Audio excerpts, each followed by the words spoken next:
예, 여러분 안녕하세요. 지각과 개인적 의사결정에 대해서 지난 시간에 이어서 강의를 계속 이어가도록 하겠습니다.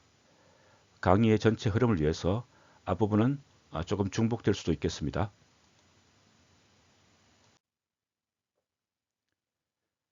지각이라고 하는 것은 주변 환경에 대해서 의미를 부여하기 위해서 자신이 감각적으로 느낀 인상을 조직하고 해석하는 과정이라고 할 수 있습니다. 그렇기 때문에 개인이 지각하는 내용은 객관적인 실제와 다를 수가 있습니다.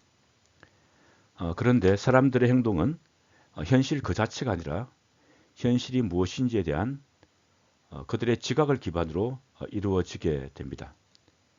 행동에서 중요한 세계는 지각이 이루어지는 세계입니다. 다시 말해서 사람들은 사물 그 자체가 아니라 사물을 어떻게 인식하는지에 따라서 어떻게 자신이 의미를 부여하는 것인가에 따라서 반응을 하게 된다는 것이죠. 이러한 지각에 영향을 미치는 요인은 여러 가지가 있는데요. 세 가지를 대표적으로 들 수 있겠습니다. 먼저 태도와 동기와 같은 지각자와 관련된 요인이 있고요. 그리고 시간이라든지 작업 조건과 같은 상황과 관련된 요인이 있습니다. 지각 대상과 관련된 요인으로는 그것이 어떻게 움직이는지, 어느 만큼 큰지, 어느 만큼 새로운지와 같은 그런 요인을 들 수 있겠습니다. 그런데 일반적으로 사람들은 자신의 지각에 어떠한 요인들이 영향을 미치는지 잘 알지 못합니다. 심지어는 자신의 역량조차도 제대로 인식하지 못하는 경우가 많습니다. 사람들의 판단에는 여러 가지 오류와 편향이 개입하게 되는데요.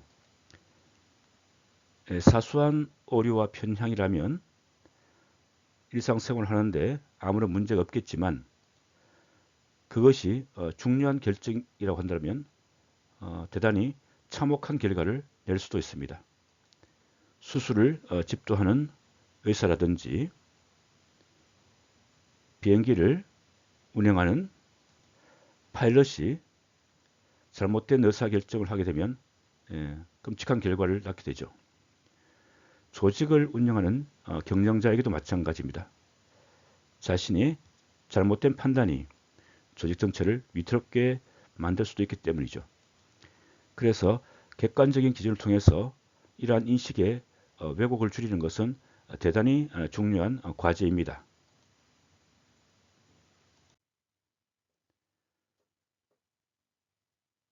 대표적인 귀인 이론에 대해서 살펴보도록 하겠습니다. 귀인 이론이라고 하는 것은 타인의 행동에 대해서 어떻게 의미를 부여하는가에 관한 것인데요. 타인의 행동의 원인을 어디에 두는 것인가에 따라서 그 사람을 다르게 평가하게 됩니다. 행동의 원인이 내재적인지 외재적인지를 살펴보는 것이죠. 내재적 원인에 의한 행동이라고 하는 것은 그 개인의 통제 하에 있는 행동을 말하는 것이고요. 외재적 원인에 의한 행동이라는 것은 외부 환경에 의해서 강제된 행동을 말하게 됩니다.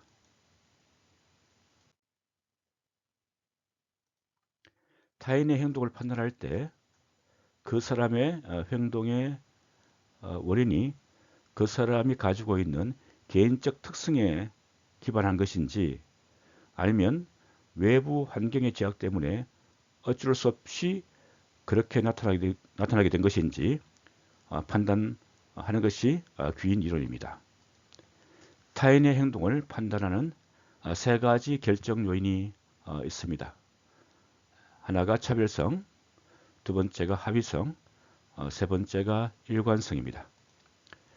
차별성, distinctiveness라고 하는 것은 개인이 여러 가지 상황에서 각기 다른 행동을 보이는지 아닌지를 살펴보는 것입니다. 예, 차별성이 높다고 하는 것은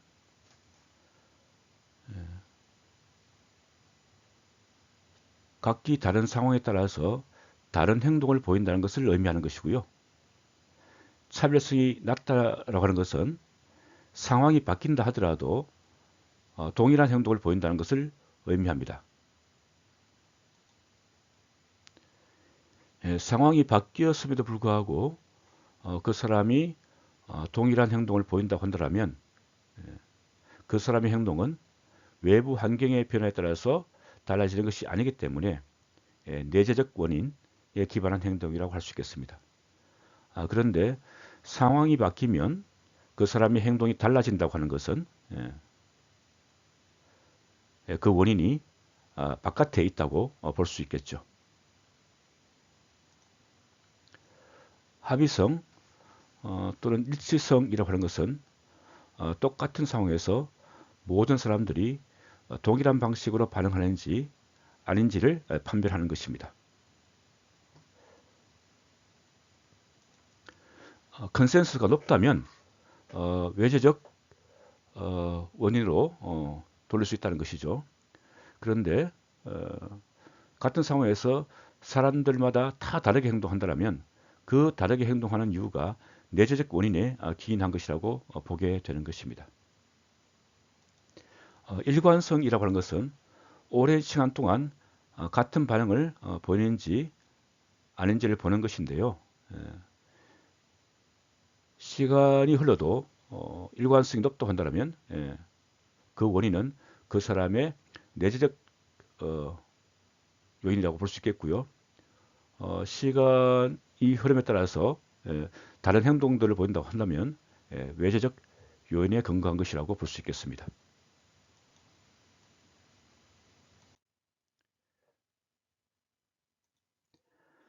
사회 심리학자 로스는 타인의 행동을 판단할 때 외재적 요인의 영향은 낮게 평가하고 내재적 요인의 영향을 과대 평가하는 경향을 근본적 귀인 오류라고 표현을 했습니다. 근본적이라고 표현한 이유는 사람들은 기본적으로 이러한 편향들이 있다라고 하는 것인데요. 상대방의 행동을 볼 때 그 사람의 탓으로 모든 것을 돌리는 그런 경향들을 가지고 있다는 것이죠. 외부의 상황, 외부의 환경 요인 때문에 그 사람이 그렇게 행동했을 수 있음에도 불구하고 사람들은 그 사람이 그렇게 행동하는 경향을 가지고 있다고 판단을 한다는 것입니다. 반면에 스스로에 대해서는 대단히 다른 모습들을 보여주게 되는데요. 자신의 성공에 대해서는 그 원인을 내재적 요인에 귀속시키는 것이라고 할 수 있습니다. 반대로 실패하면 그 원인을 외재적 요인으로 돌리는 것이죠.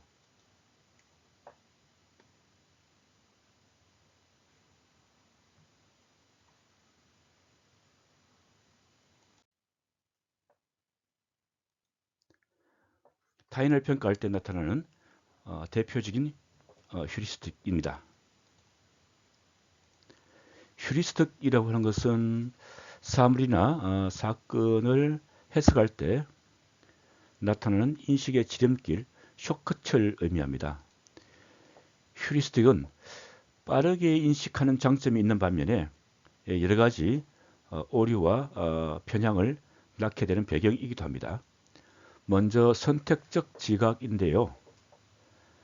사람들은 주변의 모든 정보를 다 파악할 수 있는 능력이 없습니다. 그렇기 때문에 눈에 띄는 어떤 특성을 중심으로 해서 그 사물이나 사건을 인식하게 되는 것들이죠. 이것을 선택적 지각이라고 합니다. 선택적 지각은 모든 정보를 동시에 처리할 수 없는 인간의 능력의 한계 때문에 발생하는 것인데요. 이러한 선택적 지각은 빠른 판단을 내릴 수 있게 하는 장점이 되기도 하지만 잘못된 판단을 내릴 수 있는 편향의 근거가 되기도 합니다. 후광 효과, 헤일로 이펙트라고 하는 것은 어떤 사람을 판단할 때 지능이나 사교성, 용모 등 하나의 특성을 바탕으로 그 사람을 평가할 때 작용하는 편의하게 광고에서 유명한 배우를 등장시키는 것, 이것은 후광 효과를 노린 것이죠.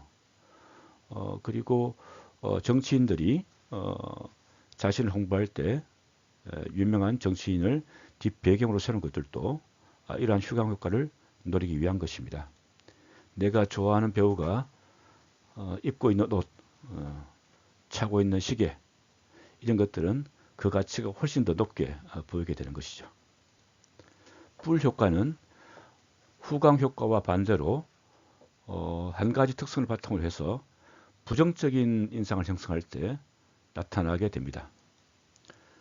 대조 효과는 어떤 사람에 대한 반응이 최근에 만난 다른 사람들의 인상에 의해서 영향을 받는다는 것을 의미하는 것인데요.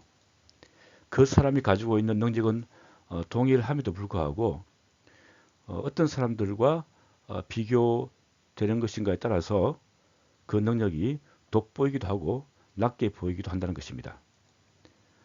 고정관념은 그 사람이 소속된 집단의 특성을 통해서 상대방을 판단하는 것입니다. 인종적 편견이 대표적인 사례라고 할 수 있을 텐데요. 인종적 편견 말고도 여러 가지 특성들이 있습니다. 예, 뭐 학력, 뭐 지연 이런 것들이 고정관념을 형성하게 되는 요인이라고 할 수 있겠습니다.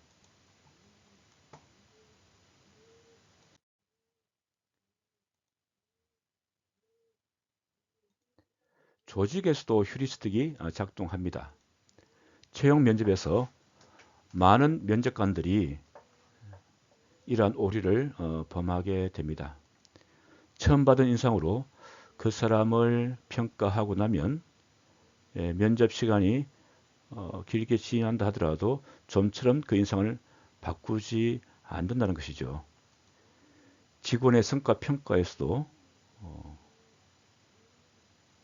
이러한 휴리스틱이 작동합니다. 앞서 얘기했던 선택적 지각, 그리고 대조 효과, 후광 효과 등이 직원의 성과를 평가하는 데 작동을 하게 됩니다. 따라서 채용 면접이든 성과 평가든 객관적인 기준을 정해놓고 그 기준에 따라서 평가를 하는 것이 상당히 중요합니다.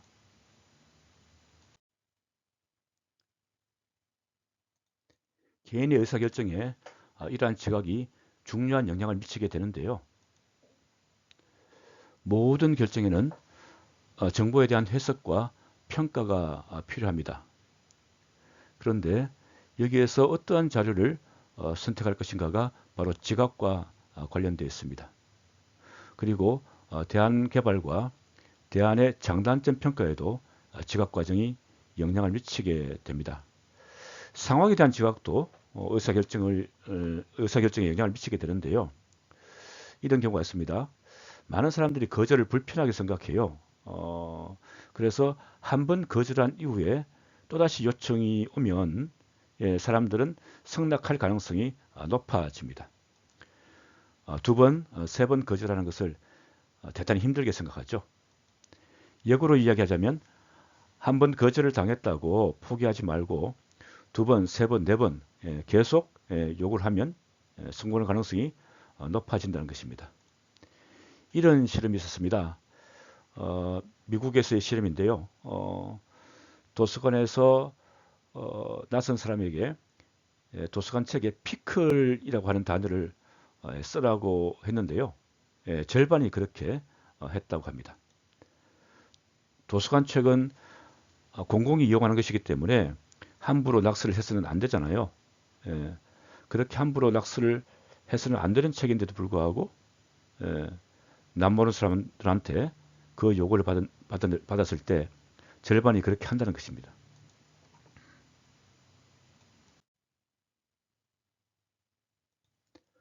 의사결정에는 크게 세 가지 모델이 있습니다.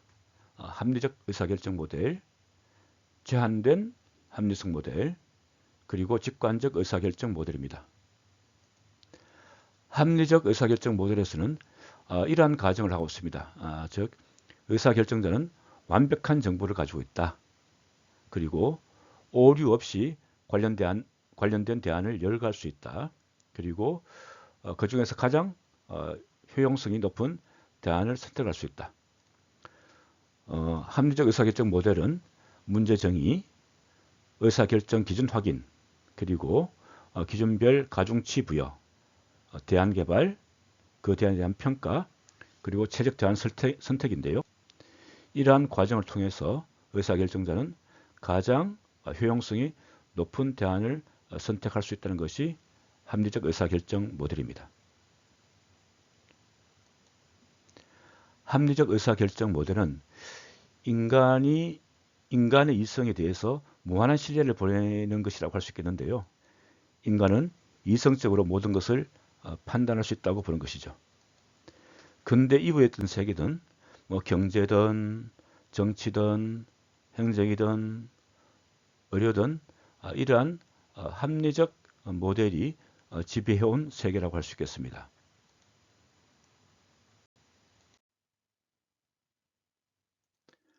그러나 현실 세계에서는 대부분의 의사결정이 사실 합리적 모델을 따르지 않습니다. 허버트 사이먼은 이것을 제한된 합리성이라고 불렀는데요. 대부분의 사람들은 복잡한 문제를 쉽게 이해할 수 있는 수준으로 줄여서 대응한다는 것입니다.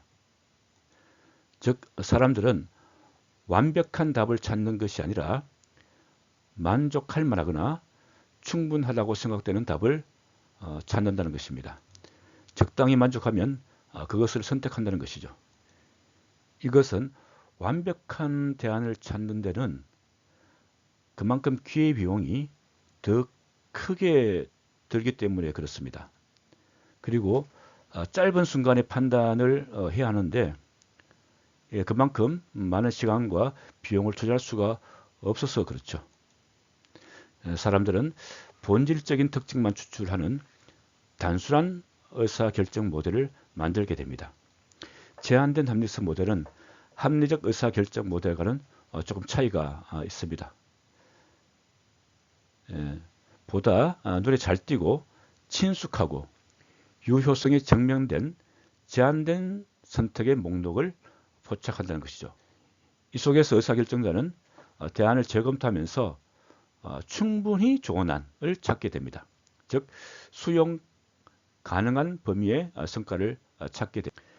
여기서 최종적으로 선택된 해결책은 최적의 안이라기보다는 만족할 만한 선택이 됩니다. 그런데 이 과정은 전통적인 합리적 의사결정 모델보다 더 합리적일 수 있습니다. 왜냐하면 빠르고 비용 절약적인 문제 해결 과정이기 때문에 그렇습니다.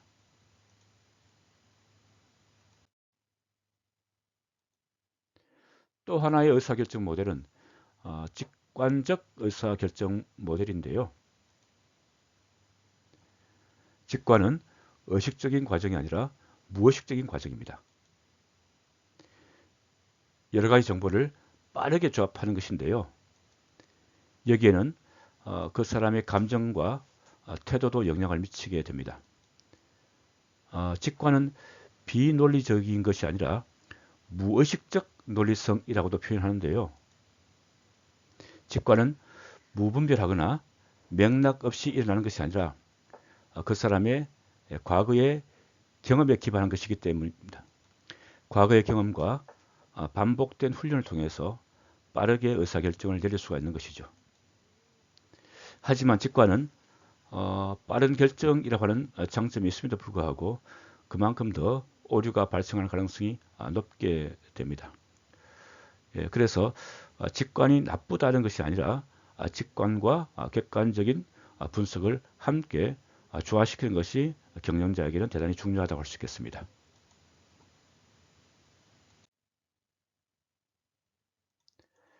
이제 의사결정에서 범하기 쉬운 여러 가지 오류와 편견에 대해서 살펴보도록 하겠습니다.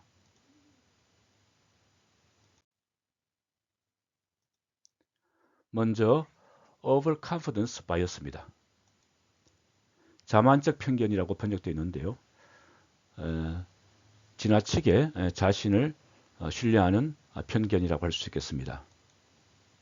사람들은 실제로 자신이 알고 있는 것보다 더 많이 알고 있다고 생각하고요.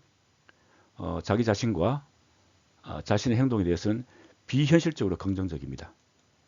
이러한 편견 때문에 고집과 아집이 나타나게 되는데요. 자기 자신이 틀릴 수 있다고 하는 그 가능성을 잘 인정하지 않는다는 것이죠. 상대방의 논리에서 합리성의 근거를 찾으려 하기보다는 자신의 주장을 설득하는 모습들을 우리가 많이 보이게 되는데요. 이것이 이 자만적 편견이라고 할 수 있겠습니다. 즉각적인 보상을 원하면서도 즉각적인 비용은 회피하려고 하는 편견을 즉각적 만족 편견이라고 합니다. 보상을 얻기 위해서는 비용이 필요한데도 불구하고 그 비용에 대해서는 사람들은 대단히 인식하다는 것입니다. 인색하다는 것입니다. 단내리기 효과는 많이 알고 계실 텐데요. 초기에 어떤 기준을 설정하게 되면 초기에 설정된 기준에 따라서 협상이 이루어지게 된다는 것입니다. 처음에 50%를 제시하면 그 50%가 협상 기준이 되는 것이고요. 만약에 처음에 30%를 제시하면 그 30%가 협상의 기준이 되게 됩니다. 상대방이 있는 협상에서 초기에 어떤 기준을 설정할 것인가가 대단히 중요하게 되는데요. 예를 들어 최저임금 결정 과정에서 사용자 측 위원과 근로자 측 위원은 그 기준을 자신에게 유리하게 설정하기 위해서 대단히 신경을 씁니다. 이것은 단내리기 효과를 이해하고 있기 때문에 그런 것이죠. 선택적 지각 편견은 자신의 편견에 기초해서 사건을 선별적으로 조직하고 해석하는 태도를 보이는 것을 말합니다. 흔히 왜 자기가 보고 싶은 것만 본다라는 말이 있지 않습니까? 많은 정보가 있음에도 불구하고 자신의 편견에 기초해서 그 정보를 선택적으로 택하게 되는 겁니다. 확정 편견은 과거의 선택을 재확인하는 정보만 찾고 과거의 판단과 모순되는 정보는 낮게 평가하는 것을 말합니다. 갈등과 대립이 심해지면 이러한 확정 편견이 더욱더 강하게 작용하는데요. 아무리 팩트 체크를 통해서 팩트가 밝혀졌다 한다 하더라도 이 확정 편견에 사로잡히면 그 팩트를 인정하지 않는 태도를 보이게 됩니다. 팩트에 오류가 있거나 의도적으로 조작했다라고 하는 태도를 보이게 되는 것이죠. 프레이밍 편견은 의사결정자들이 상황의 다른 부분을 배제한 채 특정 측면만을 선택하고 강조하는 것을 말합니다. 어떤 프레임이 짜지게 되면 그 프레임 내에서만 사물을 해석하게 되는 것이죠. 프레이밍 효과라는 말도 있는데요. 어떠한 프레임을 짜놓게 되면 그 프레임에서 벗어나기가 대단히 힘들다는 것입니다. 죄 레이프 커프의 코끼리는 생각하지 마라고 하는 책이 있는데요.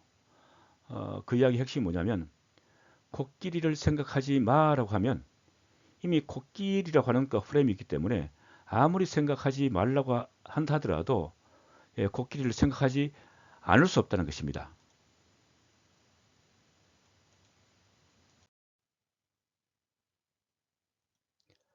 가용성 편견은 자신의 기억 중에서 가장 최근에 확실한 사건만 기억하는 경향에서 나오는 편견을 말하는 것인데요.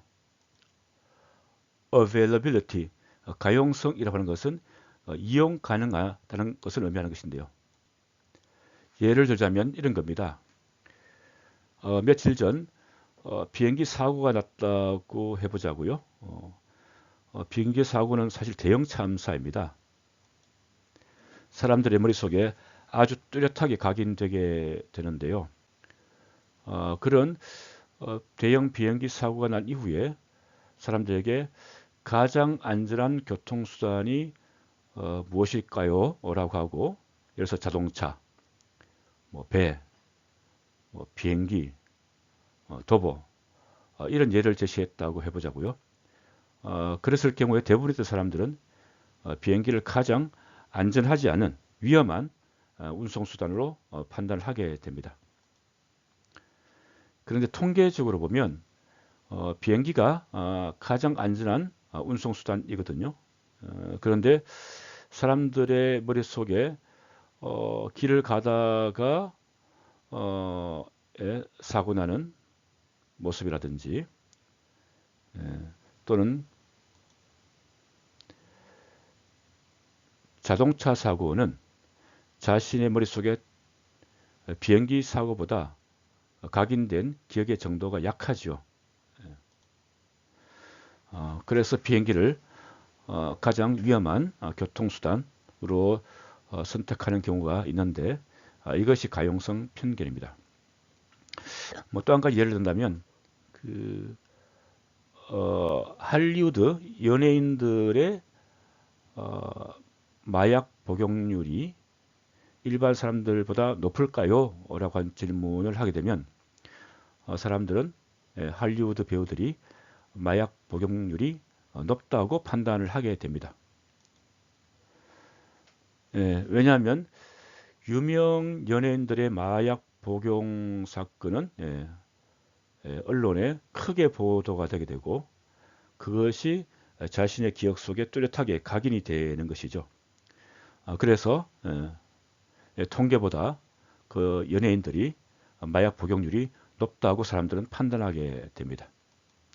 이처럼 사람들은 주어진 가장 최근의 확실한 정보를 바탕으로 판단을 내리게 되는데 이것이 가용성 편견입니다. representation bias는 유사 편견 또는 대표성 편견이라고도 번역할 수 있을 텐데요. 한 사건의 발생 가능성을 다른 사건 또는 사건들과 얼마나 유사한지에 근거해서 판단하는 편견을 말합니다. 어떤 여성을 예로 들어볼게요. 그 여성은 대학교에서 경제학을 전공하고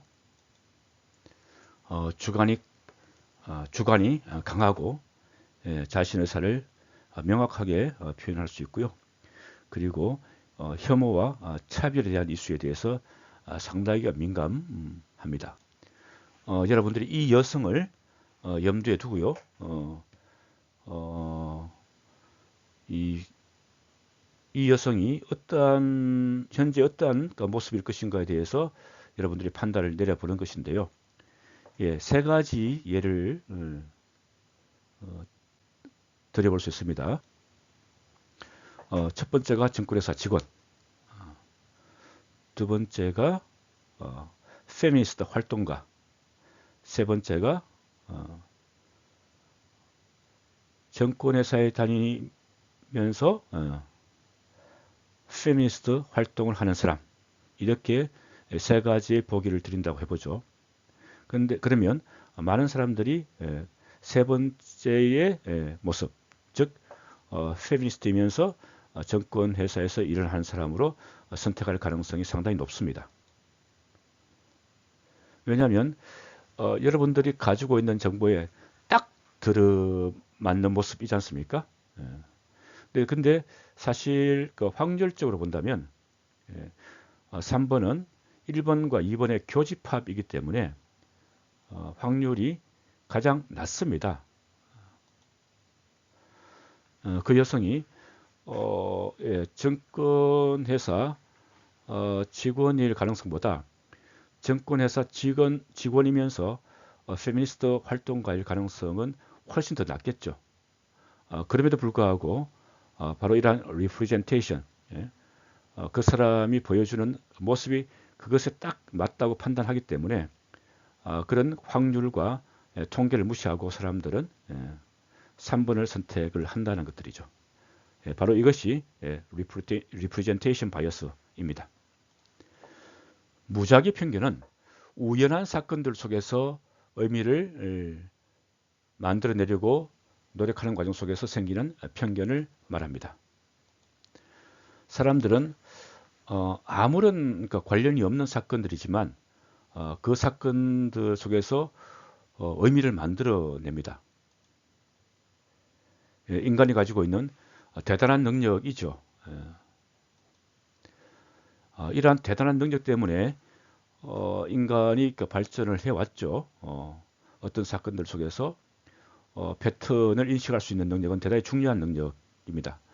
하지만 이러한 능력이 워낙 뛰어나다 보니까 별로 관련이 없는 사건들 속에서도 의미를 만들어낸다는 것들이죠. 스토리를 만들어냅니다.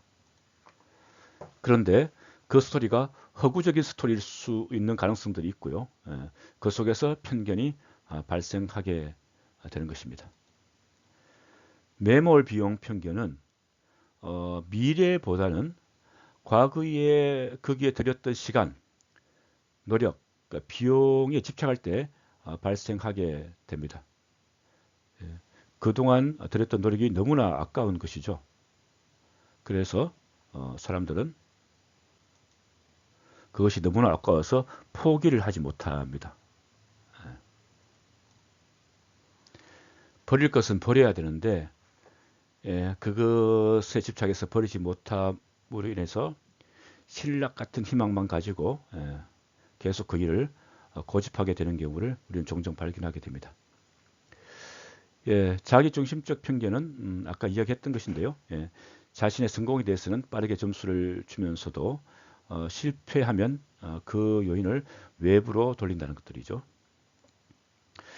사후 해석 편견은 어떠한 의사결정자들이 사건의 결과를 실제로 알게 된 후에 자신이 그 결과를 이미 정확하게 예측했었다고 믿는 편견을 말합니다. 사람들은 흔히 내 그럴 줄 알았어 라는 이야기를 많이 하잖아요. 근데 실제로 그렇게 판단을 했어야 될 당시에는 자신감 있게 결정을 내리지 못하고 우물쭈물했으면서도 어떤 결과가 이루어지게 되면 마치 자신은 그 결과를 이미 다 알고 있었다는 듯이 행동을 하는 모습들을 자주 보게 되는데요. 그것이 바로 사후 해석 편견입니다.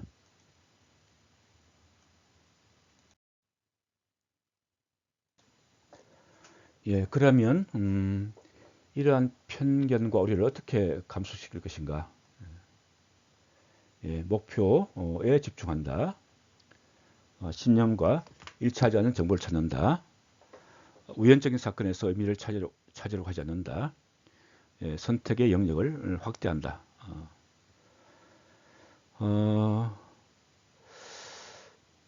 좀 기본적으로 좀 말씀을 드리면 그 통계적이고 확률적인 사고방식을 가지는 것이 필요할 것 같아요. 데니얼 카너먼의 생각에 관한 생각이라고 한 책을 우리가 읽어본 것도 이러한 편견과 오류를 감소시키기 위한 선택이었습니다. 사람들은 합리적 판단을 하긴 하지만 그것은 제한된 그 제약 조건 속에서 그러하다는 것을 인식하는 것이 대단히 중요하다고 생각합니다.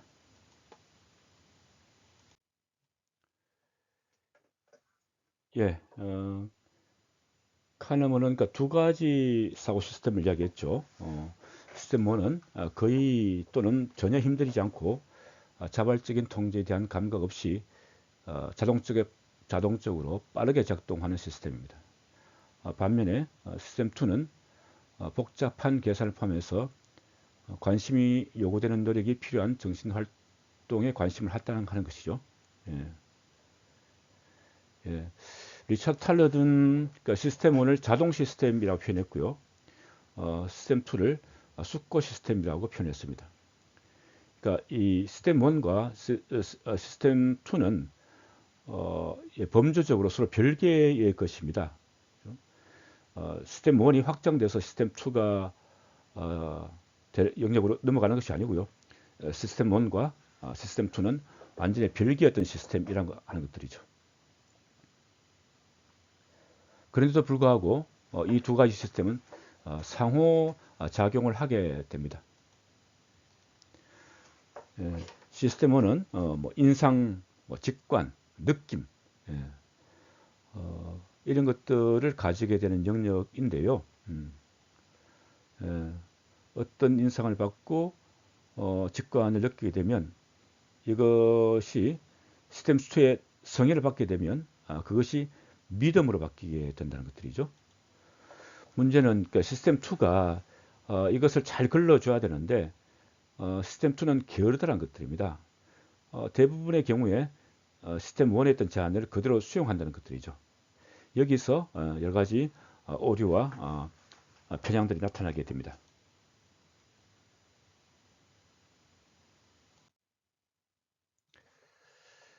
예, 의사결정에 미치는 영향 중에 개인의 어떤 차이, 그리고 조직이 어떠한 제약을 주는지를 좀 보도록 하겠습니다. 먼저 개인차를 보게 될 텐데요. 예, 성격은 의사결정에 영향을 미칠까요? 예, 성격도 의사결정에 영향을 미칩니다. 예, 성과 지향적인 사람은 실패를 대단히 싫어하죠. 그렇기 때문에 몰입, 예, 커미트먼트를 심화하게 됩니다. 예, 성과 지향적인 사람은 지나칠 경우에 매몰 비용 편견에 빠질 가능성이 상당히 높아진다는 것들이죠. 그리고 의무감이 높은 사람은 자신보다는 조직의 최선인 것인지 최선의 것이 무엇인지를 먼저 보고 이제 판단하게 되는데요. 이처럼 성격도 의사결정에 영향을 미치게 됩니다. 성별은 어떨까요? 성별도 성별에 차이도 의사결정에 영향을 미친다고 나타나고 있습니다. 예. 예를 들어서 아주 스트레스를 많이 받는 상황에서 남성들 같은 경우에 좀 더 자기중심적이 되고 좀 더 위험한 결정을 한다고 하네요. 반면에 여성들은 좀 더 공감을 하게 되고 그리고 의사결정 능력이 향상됩니다. 예. 즉 의사결정을 하기 전에 여성들은 문제 분석에 더 많은 시간을 투자하게 됩니다. 그러다 보니까 스트레스를 많이 받는 상황 속에서 남성들은 빠르고 위험한 결정을 하지만 여성들 같은 경우에 이것저것 여러 가지를 다 따져보고 의사결정을 하게 된다는 것들이죠. 정신능력은 어떨까요? 정신능력도 의사결정에 영향을 미칩니다. 뭐 똑똑한 사람들도 오류를 범하죠. 그러나 이것이 오류가 있을 수 있다라고 하는 그런 경고를 받았을 때 정신 능력이 뛰어난 사람들은 그것을 피하는 방법을 더 빨리 배우게 됩니다. 문화에 따라서도 뭐 시간관념이라든지 합리성의 중요성이라든지 사람들의 문제 해결 능력에 대한 믿음이라든지 집단 의사결정에 대한 선호성에 따라서 다르게 의사결정을 낼 수가 있습니다. 예. 조직에서는 어떨까요? 예. 조직에서 의사결정에 영향을 미치는 요인들은 또 여러 가지 있을 텐데요. 예. 예, 성과 평가가 영향을 미치겠죠. 예. 사람들은 이 기준에 따라서 행동을 하게 되어 있거든요. 예, 평가 기준을 어떻게 설정하는 것인가에 따라서 사람들은 그 평가 기준에 맞춰서 행동을 하게 되게 됩니다. 예, 보상 체계도 마찬가지죠.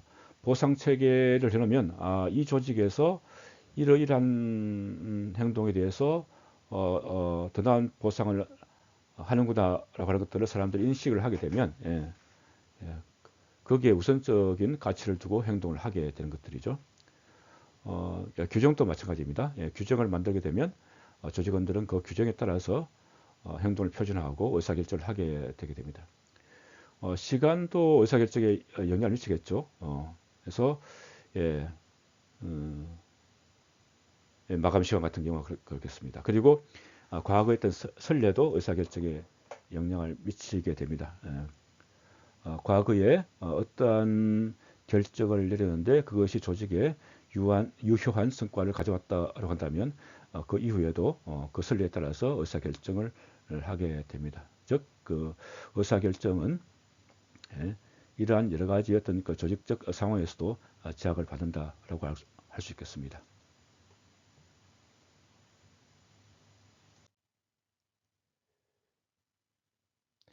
의사결정의 윤리성인데요. 예, 윤리적 의사결정에는 뭐 세 가지 그 방법, 기준, 접근법이 있을 것 같습니다. 예. 하나가 이제 공리주의인데요. 이건 뭐 최대 다수의 최대 행복, 공리주의 최대 다수의 최대 행복을 말하는 것이죠. 존 스튜어트 밀이 한 이야기입니다. 여기서는 그 산출물이나 결과의 기준에서 의사결정을 내리게 됩니다. 그래서 의사결정의 기준이라고 하는 것은 높은 생산성, 효율성, 수익률 같은 그런 목적이 되게 되겠죠. 공리주의가 우선하게 되면 그만큼 윤리성은 부차적인 문제로 취급될 가능성이 높아지게 됩니다. 또 하나는 그러니까 권리에 대한 강조인데요. 그죠? 그 권리에 대한 강조는 그러니까 사생활에 대한 권리, 자유롭게 말할 수 있는 권리, 그리고 공정한 절차에 대한 권리 등을 이야기할 수 있겠습니다. 히슬 블라워, 그러니까 내부 고발자가 자유롭게 말할 수 있는 권리를 보호하는 집단과 내부 고발을 일체 용납하지 않은 집단이 있다고 생각해 보자고요. 내부 고발을 자유롭게 할 수 있는 조직이 훨씬 더 윤리적 의사결정을 내릴 가능성이 높아지게 되겠죠. 외부의 감시자뿐만 아니고 내부의 감시자가 있다고 한다면 의사결정의 윤리성은 높아지게 됩니다. 규범은 그러니까 공정한 규칙을 제시하고 그것에 따를 것을 강조하는 것을 말하는 것인데요. 조직에서 윤리적 의사결정 기준을 정하는 겁니다. 그러면 조직의 어떤 구성원들은 그 기준에 따라서 의사결정을 하게 됨으로써 윤리성을 높일 수 있다고 하는 것들이죠. 그래서 뭐 그 기업들은 윤리적 행동 강령을 만들고요. 그 윤리적 행동 강령에 따라서 직원들이 행동할 것을 요구하고 있기도 합니다.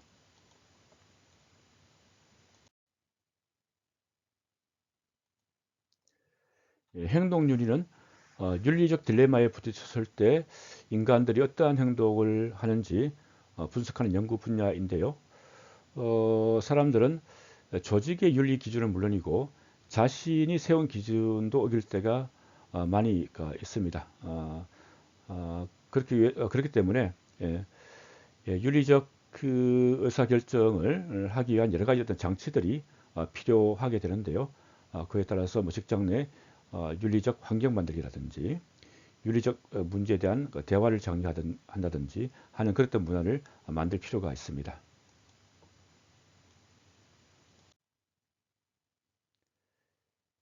창의적 의사결정에 대한 이야기를 넘어가겠습니다. 그러니까 크리에이티비티, 창의성이라고 하는 것은 새롭고 유용한 아이디어를 도출하는 능력을 말합니다. 이런 그 창의성이 행동으로 이어지게 되게 되면 바로 혁신이 되는 것이겠죠. 조직 내 창의성의 3단계 모델인데요. 창의적 행동의 예측 변수는 크게 두 가지가 있다. 하나가 잠재적인 창의성이고요. 또 하나는 창의적인 환경입니다. 이런 잠재적인 창의성과 창의적인 환경 속에서 창의적 행동이 나타나게 되는데, 예, 문제의 공식화, 정보 수집, 아이디어 개발, 그리고 아이디어 평가라고 하는 과정으로 이어지게 되고, 이것이 혁신이라고 하는 성과로 나타나게 됩니다.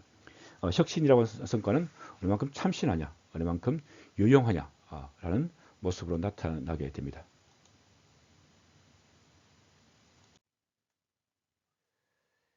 예, 잠재적인 창의성인데요. 잠재적인 창의성은 어떻게 우리가 볼 수 있는가? 예, 먼저 지능입니다. 지능이라고 하는 것은 복잡한 문제를 푸는 능력이죠. 사람들에게는 작동 기억이라고 하는 것이 있는데요. 워킹 메모리, 처리 중인 업무와 연관된 정보를 더 많이 기억할 수 있는 능력. 이런 작동 기억이 큰 사람이 잠재적인 창의성이 높다고 할 수 있겠습니다. 그리고 배움에 대한 열의가 높은 사람들이 잠재적인 창의성이 높다고 할 수 있겠습니다. 성격은 영향을 미칠까요? 예, 성격도 영향을 미친다고 연구 결과는 이야기를 하고 있습니다. 그래서 우리가 빅5 배웠었는데요. 그중에 경험에 대한 개방성이 있는 사람들이 훨씬 더 잠재적인 창의성이 높습니다. 그리고 자신감을 가지고 있는 사람, 과감하게 위험을 선호하는 사람, 또는 모성에 대한 수용성, 서로 모순적이고 불분명한 것들도 그것을 받아들일 수 있는 그런 어떤 영역들, 이런 사람들이 잠재적인 창의성이 높은 사람들입니다. 그리고 자기 효능감이 높은 사람, 핵심 자아평가가 높은 사람들이 잠재적인 창의성이 높습니다. 그리고 전문성도 창의성에 큰 영향을 미칩니다. 어찌 보면 전문성이 창의성을 발휘하는데 가장 기본적인 요인이라고도 할 수 있을 것 같습니다. 자신의 분야에 대해서 전혀 모르면서 창의성이라고 하는 것이 발휘될 수가 없는 것이죠. 그러니까 창의성이라고 하는 것들은 자신이 확실하게 그 분야에 알고 있을 때 그 부분을 어떻게 새롭게 만들어낼 수 있을 것인가라고 하는 것들은 끊임없이 호기심을 가지고 고민하면서 나타나게 된다는 것들이죠. 그리고 환경도 영향을 미칩니다. 창의적인 환경이라는 것은 동기부여, 동기부여가 잘 되어 있는 조직과 동기부여가 전혀 안 되어 있는 조직에서는 창의적인 결과가 완전히 달라지겠죠.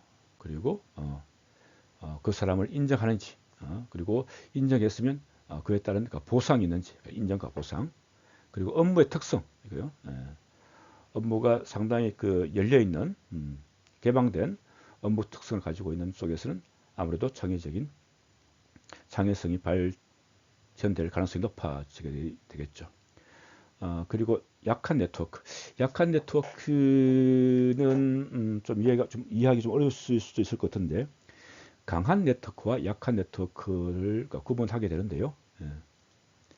네트워크라고 하는 것은 노드, 점을 여러 가지 선으로 이어주는 것이지 않습니까? 그것을 머릿속에 좀 염두에 좀 두세요. 그런 네트워크가 있는데, 이 강한 네트워크의 경우에는 아주 밀집도가 상당히 높습니다. 그래서 자기들끼리만 그 모든 연결이 다 되어 있는 것들이죠. 그래서, 다시 말해서 우리 집단을 형성하게 되게 됩니다. 그래서 내 집단과 외 집단을 확실하게 경계를 짓고 구분하게 되는 것이 강한 네트워크인데요. 이 강한 네트워크에서는 신념을 서로 같이 공유하기 때문에 다른 생각이나 아이디어들이 들어올 틈이 없습니다. 그런 여지가 없기 때문에 창의적인 아이디어가 발현되기에는 오히려 불리한 조건입니다. 반면에 약한 네트워크, 열려있는 네트워크라고 보시면 좋을 것 같습니다. 자기들끼리만 똘똘 뭉쳐 있는 것이 아니고 외부로도 열려있는 그런 네트워크에서는 바깥쪽에 생각이나 아이디어가 이 내부로 들어올 수 있는 여지가 있기 때문에 그것이 서로 결합되면서 창의적인 아이디어가 나타나게 됩니다. 그리고 리더십도 영향을 미치죠. 예. 이런 그 개방적인 리더십, 그 부하들의 아이디어를 존중하고 그것을 활용해 보려고 하는 의지를 가지고 있는 리더십이 있을 때 예, 훨씬 더 창의성이 발현될 가능성이 높아진다고 할 수 있겠습니다. 예, 창의성을 방해하는 요인도 있죠. 그죠? 예, 이 내가 하고 있는 과업이 어떤 평가를 받을 것인가에 대해 지나치게 초점을 두게 되면 예, 오로지 그 평가 기준에만 매몰되기 때문에 예, 다른 아이디어, 다른 사고가 개입할 수 있는 여지가 줄어들게 됩니다. 예, 다른 시도를 못하는 것이죠. 그죠? 예, 평가 기준에 맞추는 것이기 때문에 다른 시도를 할 수가 없습니다. 그리고 일하는 동안에 내가 감시를 받고 있다라고 느낄 경우에 예, 아무래도 행동이 제약되게 되고 행동의 제약은 사고의 제약으로 이어지게 되게 됩니다. 여기서는 창의성이 발휘되기가 쉽지 않겠죠. 예, 동기부여인데 내적인 동기부여 말고 외적인 동기부여는 외부적이고 명백한 보상을 외부적인 보상, 뭐 금전적인 보상이라든지 그리고 또는 뭐 진급이라든지 이런 것들은 오히려 창의성을 방해할 수 있습니다. 그래서 내적인 동기 요인을 가지고 있는 사람들이 훨씬 더 창의적입니다. 내가 그것을 만들어내겠다, 이루어내겠다, 이 작품은 내가 반드시 성공시켜 보겠다 라고 하는 그런 동기 요인을 가지고 있는 사람들이 훨씬 더 창의적입니다. 그리고 동료들과 승패를 다투는 상황이면 그래서 경쟁적인 상황이면 창의성이 발휘되기가 어렵습니다. 오로지 상대를 이기는 데만 몰두하기 때문에 다른 기준과 관점을 가지고 사고를 할 수가 없는 것이죠. 아주 경쟁적인 상태 속에서는 다른 아이디어를 가지고 오는 것은 오히려 경쟁의 방해가 되는 요인이라고 판단하기 때문에 그렇습니다. 그리고 자신의 과업을 어떻게 수행할지에 대해서 제한이 가해질 경우 이럴 경우에도 창의성이 방해를 받게 됩니다.